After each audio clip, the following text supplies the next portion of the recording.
Grâce à leurs exploits, ces sportifs ont marqué vos soirées d'été, vos dimanches hivernaux. Mais au fil des ans, vos champions du passé ont retrouvé une vie loin des podiums, loin des médias et loin de la pression. Depuis, que sont-ils devenus? Comment ont-ils mené leur reconversion?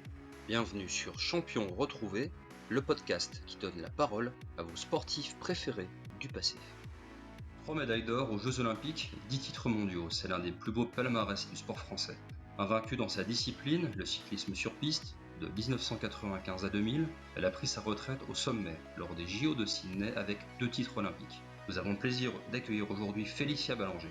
Comment allez-vous Félicia et que devenez-vous tout simplement? Eh bien, ça va bien, merci.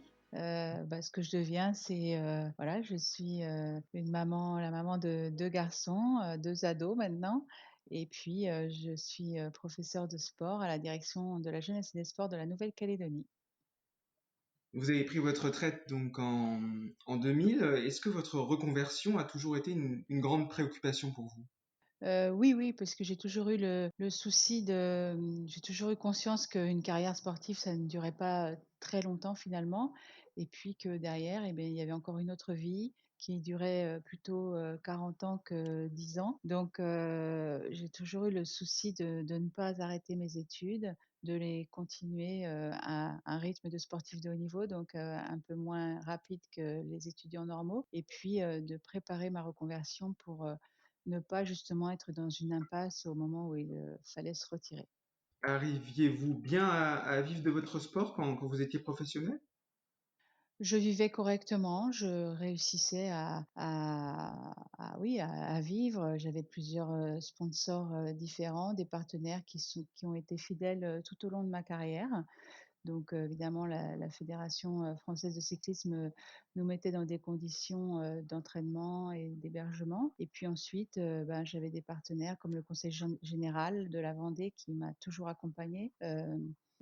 J'avais un partenaire pour, les voitures avec Skoda, qui avait créé enfin, qui avait lancé une Skoda Felicia, sans qu'il y ait de rapport avec moi, mais du coup, ça a débouché sur un partenariat. Adidas, enfin voilà, j'avais pas mal de partenaires qui m'ont permis de vivre correctement pendant ma carrière. Skoda à l'époque, c'est comment? Parce que finalement, a priori, le monde de l'athlétisme, enfin le monde, je veux dire, du cyclisme sur piste et le monde de l'automobile ne sont pas immédiatement compatibles. Et du coup, comment ils sont venus vers vous? C'est moi qui suis allée vers eux, en fait. En fait, on voyait les publicités, Skoda Felicia partout et puis, c'est à l'époque le kinésithérapeute du pôle France de Hyères qui me disait: «Ah, tu devrais les contacter», donc il m'a poussée un peu, et puis, voilà, je les ai contactés et ils ont tout de suite accepté, le partenariat donc ça a été, quelque chose qui a duré, 5 ans, je crois, hein. Ces démarches de rapprochement avec des marques, est-ce que c'est quelque chose qui était assez naturel pour vous? Ça a été un vrai apprentissage? Parce que pour le coup, c'est éloigné du côté ascétique et sobre finalement du cyclisme sur piste. Oui, non, c'est pas quelque chose de naturel, là, c'est vrai que c'était, l'opportunité, mais après j'avais quelqu'un aussi qui s'occupait de moi, Philippe Rimbaud, qui était, au Vendée U dans mon club et qui s'occupait de gérer toutes, mes contrats et pour que en fait, j'avais une équipe qui me permettait de me concentrer sur ma performance et d'être dans des conditions correctes. Donc si je vous comprends bien, être une femme championne, c'était pas forcément euh, autant un handicap qu'on aurait pu le croire, même si j'imagine que vous aviez pas la même médiatisation que vos collègues masculins, malgré votre palmarès. Oui, moi, je l'ai pas du tout vécu comme un handicap. C'est vrai qu'il y a toujours une différence entre les hommes et les femmes mais j'estime que j'ai évolué dans une discipline qui, n'a pas trop souffert de cette différence. On avait la chance, c'est un petit peu comme en athlétisme, les courses sur piste, c'est, le même programme que les garçons, en même temps, au même endroit.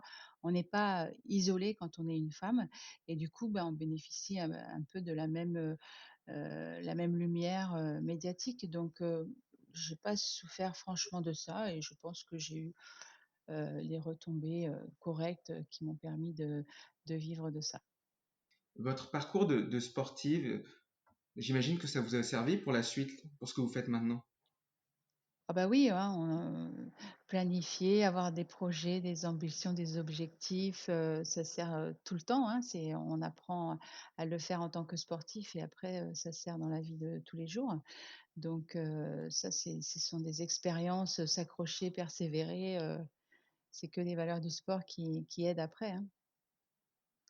Donc vous vous occupez du sport de haut niveau en Nouvelle-Calédonie et de la lutte antidopage, c'est ça? Vous C'est pouvez ça, nous en dire un peu plus?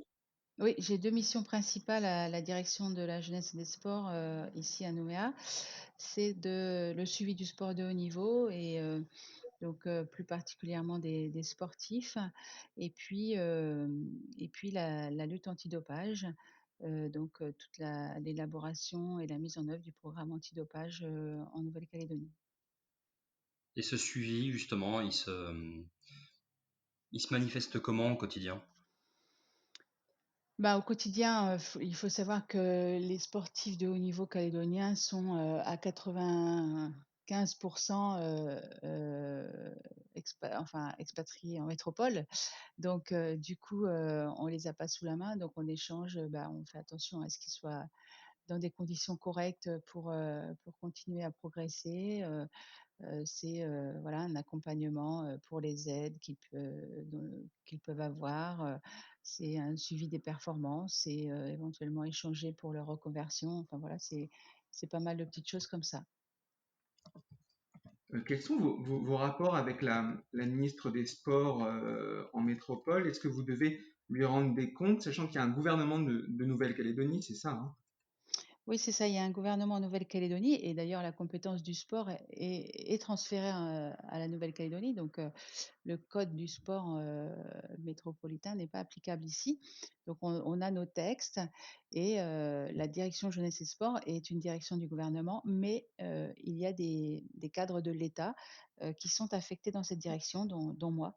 Donc j'ai des comptes je travaille pour le gouvernement de la Nouvelle-Calédonie, mais j'ai aussi des comptes à rendre, au ministère des Sports puisque, il y a des crédits de l'État qui viennent, aider, les associations sportives, et les sportifs ici. Donc pour tout ça, bah, on a des contacts avec le ministère des Sports, à Paris. D'après ce que j'ai pu comprendre, vous êtes en déconfinement, c'est ça, depuis lundi. Comment ça s'est passé, ce confinement, pour vos missions, pour la lutte antidopage? J'imagine que ça devait être très compliqué. Ah oui, là, on évidemment tout s'est arrêté, hein, puisqu'on ne pouvait plus, sortir. Donc les contrôles antidopage, n'ont pas eu lieu. De toute façon, les compétitions, n'avaient pas lieu non plus. Donc là, cette mission va redémarrer, doucement, avec la reprise du sport parce que là, on est en déconfinement progressif, c'est-à-dire que les activités sportives n'ont pas reprises, encore. C'est prévu pour le début du mois de mai. On va revenir un peu sur votre carrière. Vous avez un palmarès exceptionnel. Vous aviez des capacités physiques exceptionnelles dès le départ. Quel a été l'élément déclencheur sur le plan mental? Parce que vous avez mis un petit peu de temps à concrétiser, hein, en termes de résultats. Oui, c'est vrai qu'en début de carrière, j'ai très vite progressé au niveau physique, avec, une qualité, essentielle, qui était plutôt une arme, c'était l'explosivité et mais après, bah, arrivée dans les grands rendez-vous, j'ai eu du mal à concrétiser, tout ce potentiel physique, bah, parce que je m'étais mise des barrières, parce que voilà. Donc il a fallu que je travaille, le le mental pour être, au top dans tous les domaines, au moment des plus grands enjeux. Donc ça a été un travail que j'ai mené avec, Gilbert Avanzini à partir des Jeux olympiques de Barcelone, suite à mon échec à Barcelone et on a travaillé, comme ça, jusqu'à la fin, jusqu'à Sydney.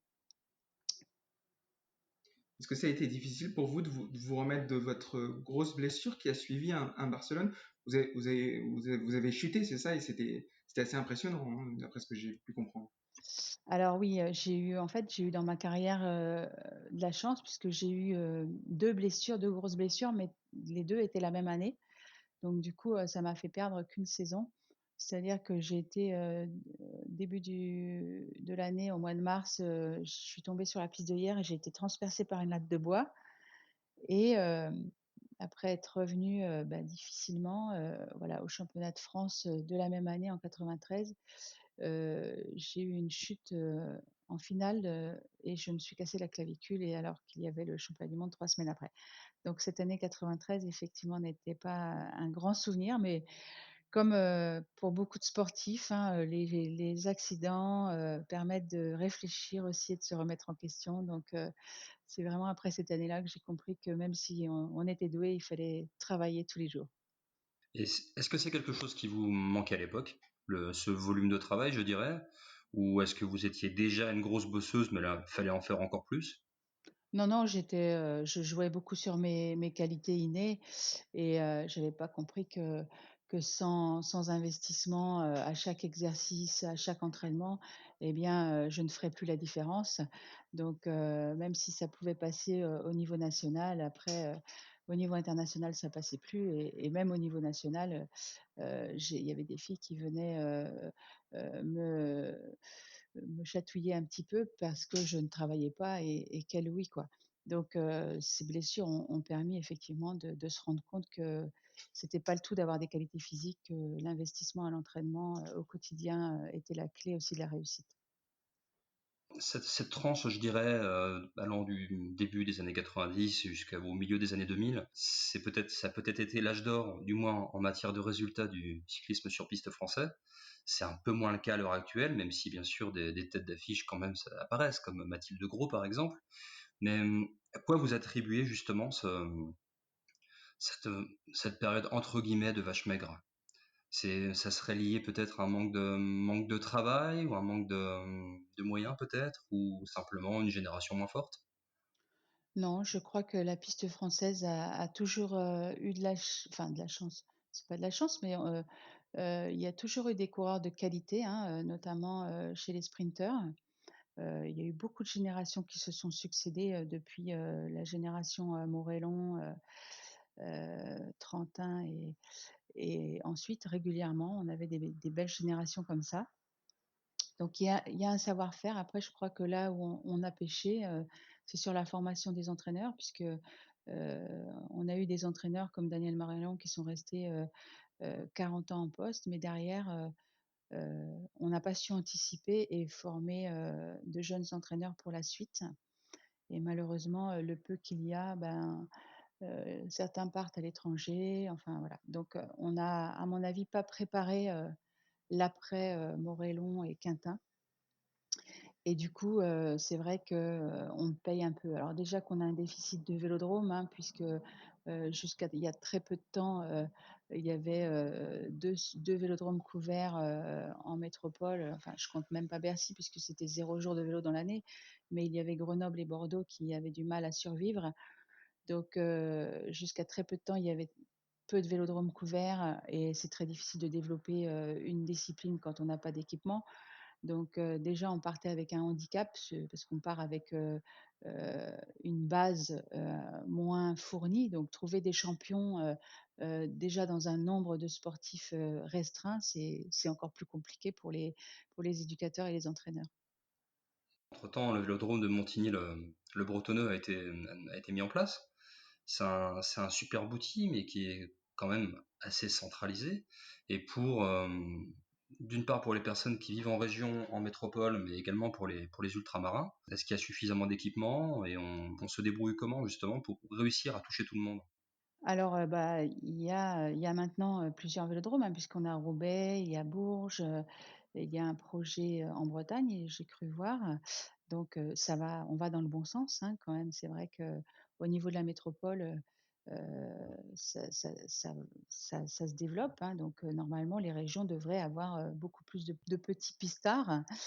Après, en outre-mer, il existe, des vélodromes encore ancienne génération, quoi, des vélodromes découverts en béton, sur lesquels on arrive à travailler, hein, faut pas oublier que le gros handicap de la piste, c'est la pluie. Donc, dans les régions, métropolitaines, c'est très compliqué de s'entraîner sur un vélodrome, découvert puisque souvent les séances sont annulées.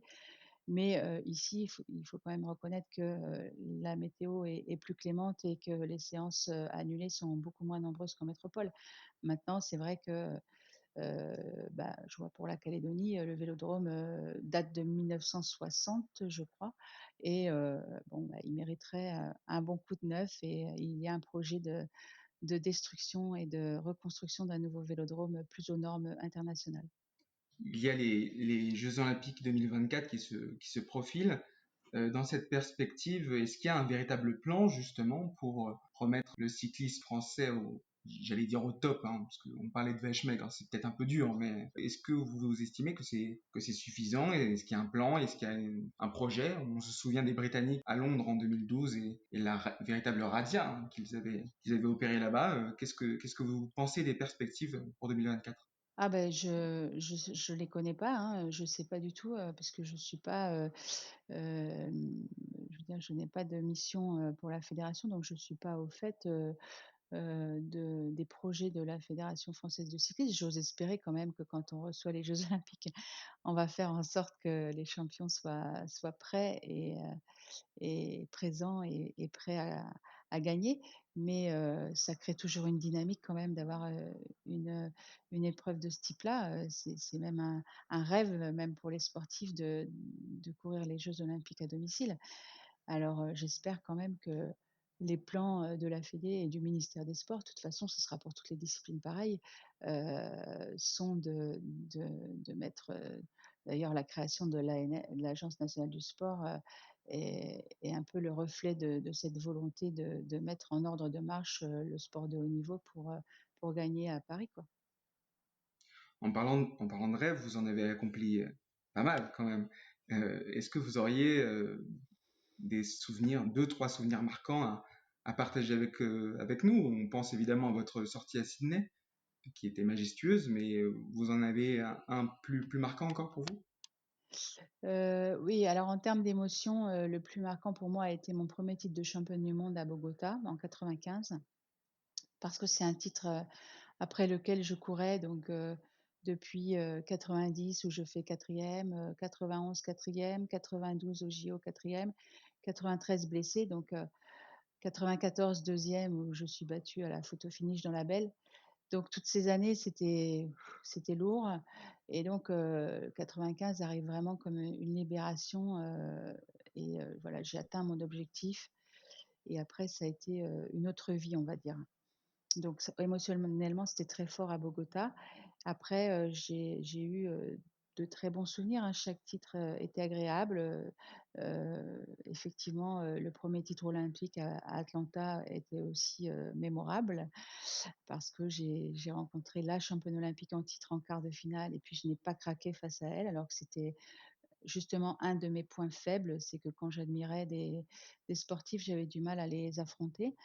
Et puis évidemment, le doublé à Sydney, hein, même si, ça a été compliqué la dernière finale de Sydney. Mais, oui, terminer sur ce doublé, c'était un très, très bon souvenir.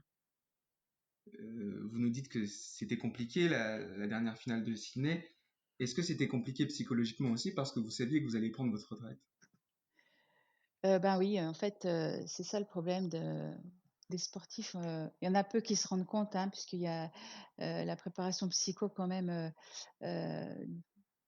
décolle doucement, on va dire, mais on a des générations et des générations de retard par rapport à certains pays. On a du mal à comprendre que sur un sportif, il y a une tête et qu'on peut pas l'arrêter, quoi. Donc, il y a des choses et des émotions qui se passent, dans la tête du sportif qui peuvent perturber la performance et ça, si on balise pas et qu'on n'a pas des outils pour recadrer tout de suite, en compétition, c'est très compliqué de réaliser des performances.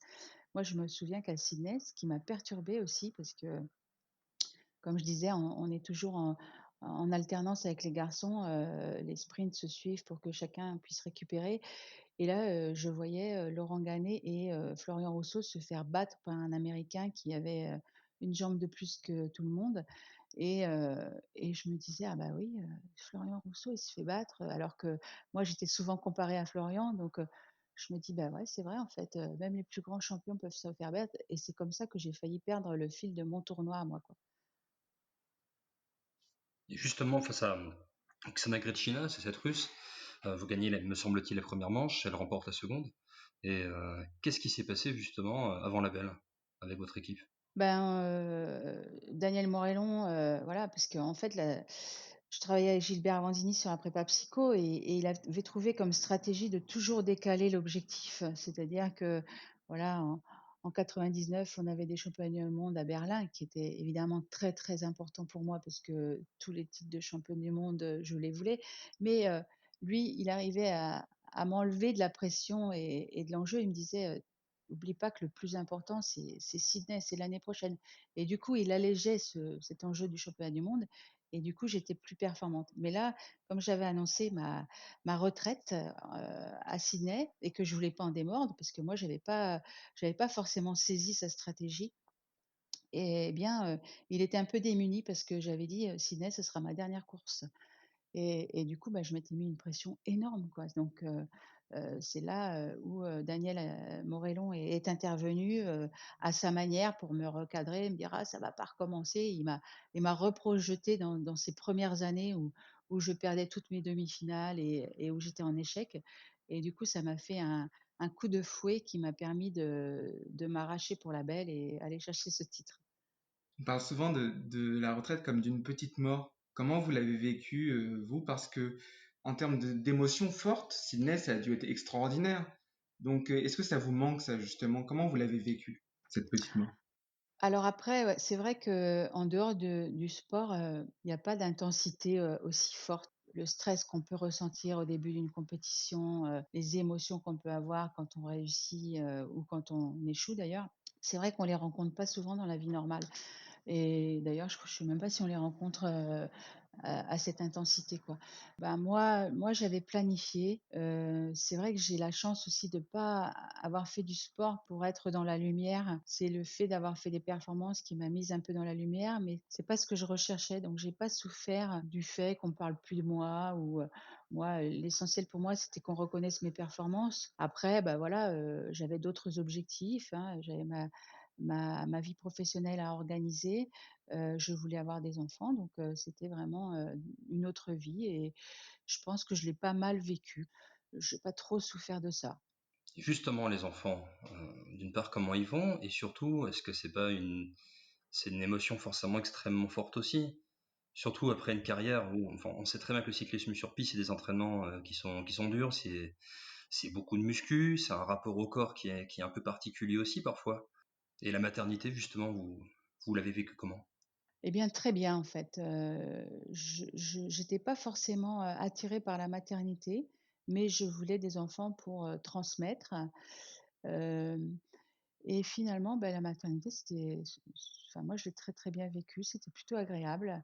Heu, donc bah, voilà. Puis, je trouve que, voilà, d'élever des enfants, c'est aussi très agréable à chaque étape, heu, tout au long de la vie. Ça change un peu, mais ça reste un bel objectif, d'éduquer ses enfants correctement. Est-ce que vous éduquez vos enfants avec les valeurs du sport aussi, que vous avez eues depuis que vous êtes toute petite, puisque vous avez commencé par du handball, hein, c'est ça, à 6 ans? Oui, oui, c'est ça, ouais. Mmh. Ah oui, mes enfants, forcément, ils sont dans le sport parce que, je pense que le goût de l'effort, c'est vraiment important. Donc se lever le matin pour faire quelque chose et puis, faire, une pratique sportive, c'est essentiel. Donc bah, ils ont, touché un petit peu à tout, quand ils étaient petits pour, essayer de trouver leur voie parce que je sais qu'on est quand même pas mal influencé par, son entourage, quand on est enfant. Donc je voulais pas non plus, qu'ils aient cette influence, même si c'est impossible en fait, parce que finalement ils font tous les 2 du vélo.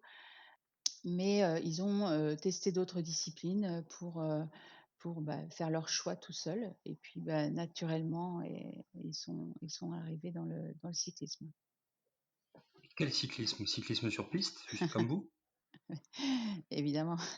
Il y en a un qui est plutôt, tourné vers le cyclisme sur route et les épreuves d'endurance et puis, le plus jeune, lui, il veut faire exactement comme moi. Il est explosif, et il est feignant comme un sprinter, il dit. Donc voilà. Donc des efforts intenses, brutaux, mais pas trop longs. Voilà, pas trop loin. Et justement, quel est leur niveau pour l'instant? Ouais, pour l'instant, c'est difficile de voir parce qu'il y en a un qui a 17 ans et qui est donc junior. Alors, c'est compliqué ici. C'est ce qui est important de souligner pour les sportifs calédoniens, c'est qu'on est loin de la concurrence, donc c'est difficile d'évaluer les jeunes. Alors, surtout dans des disciplines où il n'y a pas de moyen de comparaison. Donc, si on veut se confronter, il faut prendre un avion, aller soit en Nouvelle-Zélande, soit en Australie, qui reste pas très loin, ou en métropole pour des championnats nationaux. Mais voilà, il faut attendre un petit peu d'avoir quand même le niveau national pour faire ce grand voyage. Et vous, est-ce que il vous arrive de refaire du vélo encore ou plus du tout? Alors, ben moi, j'avais complètement coupé, j'avais bien coupé parce que je voulais plutôt faire d'autres choses, parce que je trouvais que c'était très dur de plus avoir de sensations sur un vélo et que la piste, finalement, c'est rigolo quand on va vite, mais quand on va pas vite, c'est moins marrant. Donc, du coup, je m'étais dit: «Bah, je vais plutôt faire d'autres sports où moi, j'aurais pas de moyens de comparaison, j'aurais toujours l'impression de progresser» et et puis finalement, bah, avec le temps, bah, surtout avec les enfants, je suis remontée sur un vélo parce que je me suis dit que c'était un peu dommage de ne pas les accompagner dans cet apprentissage. De fil en aiguille, bah, je me suis retrouvée à gérer une école de vélo, avec 30 enfants, maintenant. Donc voilà, j'ai été pris aussi au jeu de l'encadrement alors que j'avais dit que je ne voulais pas devenir entraîneur et encadrant, mais voilà, j'y suis. C'est quelque chose du coup que vous faites dans le cadre d'une association, d'un club privé? Voilà, c'est dans le cadre d'une petite association. Donc l'idée, c'était de donner, d'aider en fait le cadre technique qui était en poste en Nouvelle-Calédonie pour lui fournir un peu les écoles de cyclisme pour qu'il ait de la matière pour ensuite trouver de bons éléments. Donc l'idée, c'était de créer une école, d'accueillir les enfants et puis de les initier simplement, puis ça s'arrêtait là. Donc voilà, c'est ce que je fais tranquillement. J'accueille les enfants de 6 à 13 ans et puis après, ben, s'ils accrochent, ils continuent avec d'autres personnes. En Nouvelle-Calédonie, c'est l'anonymat complet ou pas du tout? Parce que là, vous nous parlez de cette association, de ce club de vélo. Est-ce que votre notoriété, vous avez quand même une petite notoriété là-bas ou pas du tout? Bah, oui, enfin, quand même, moi, je suis venue courir en Calédonie, donc j'ai découvert la Nouvelle-Calédonie d'ailleurs grâce aux 6 jours de Nouméa auxquels j'ai participé depuis, l'année 90. Donc je venais régulièrement, donc les gens me connaissent ici. Bon après avec le temps qui passe, les petits, ils n'étaient pas nés à l'époque, hein, maintenant. Mais il y a des parents qui leur disent: «Ah, tu sais pas qui c'est?» donc qui expliquent. Donc il y en a pas mal qui sont au courant, ouais. Si je comprends bien, vous avez très très bien vécu votre conversion. Est-ce que vous auriez un conseil à donner aux sportifs actuels qui préparent peut-être eux aussi leur seconde vie? Bah, je crois il faut avoir un objectif, d'autres objectifs quoi, hein. Je crois que c'est ce qui aide à franchir les étapes. Donc il faut être très conscient que la vie sportive, au plus haut niveau, ça peut pas durer très, très longtemps, hein. Dans le meilleur des cas, si on n'a pas de blessures et tout ça, donc moi, c'est ce que je conseille aux sportifs que je suis. Je dis: «Attention, une carrière de sportif de haut niveau, ça peut être, semé d'embûches aussi, hein, on se lance, on part, pour les Calédoniens à 20 000 kilomètres, mais il n'est pas dit que, on va réussir, il n'est pas dit qu'on va pas se blesser, et qu'un jour, ben, il faudra, forcément arrêter même si tout va bien et que ça dure, une dizaine d'années. Derrière, il y aura une autre vie, quoi. Donc il faut vraiment avoir ça en tête et puis, beh, préparer cette 2e vie. Et évidemment, après, la vie familiale aussi, je pense que les garçons, c'est un peu différent parce qu'ils peuvent faire les 2 en même temps. Nous, avec, les filles avec qui j'étais, on disait toujours: «Ah les garçons, ils ont de la chance, ils peuvent faire des enfants et continuer leur carrière sportive» et nous, bah, à l'époque, même si ça se fait de plus en plus maintenant, je vois des sportifs qui entament une grossesse, pendant leur carrière. À l'époque, ça se faisait pas trop. Et du coup, ben, je crois que pour une femme, ben, déjà c'est un bel objectif derrière de fonder une famille et puis de réaliser des choses qu'elles n'ont pas eu l'occasion de faire pendant le sport. Ça se faisait pas trop à l'époque parce que C'était quoi là? C'était la crainte, ce qui motivait cette crainte, c'était la peur de perdre physiquement, de ne pas retrouver son niveau? C'était le manque d'accompagnement, le manque de soutien de la fédération peut-être par rapport à telle démarche? Bah, alors personnellement, moi, je l'aurais jamais fait parce que pour moi, une année, c'était une année, un titre, c'était un titre et je trouvais déjà que ça passait tellement vite, après avoir enchaîné les échecs, il était hors de question c'est dur ce que je veux dire, mais que je perde une année à faire un enfant, parce que, bah, voilà, ça dure pas très longtemps quoi, une carrière de sportive et du coup, moi, je l'aurais jamais envisagé. Après, je pense que maintenant, peut-être que les choses sont planifiées autrement, effectivement, que les filles, elles sont accompagnées, qu'on leur met moins de pression, qu'on peut, peut-être, continuer à pratiquer, plus longtemps pendant la grossesse, je sais pas, les choses ont certainement dû évoluer et certainement dans le bon sens aussi. Eh bien, je crois que ça sera une très belle conclusion pour notre podcast Champion retrouvé. Merci beaucoup Félicia de votre disponibilité encore une fois. Eh ben, de rien, c'était gentil de m'avoir appelé. Plaisir partagé, à très bientôt. Au revoir. À bientôt.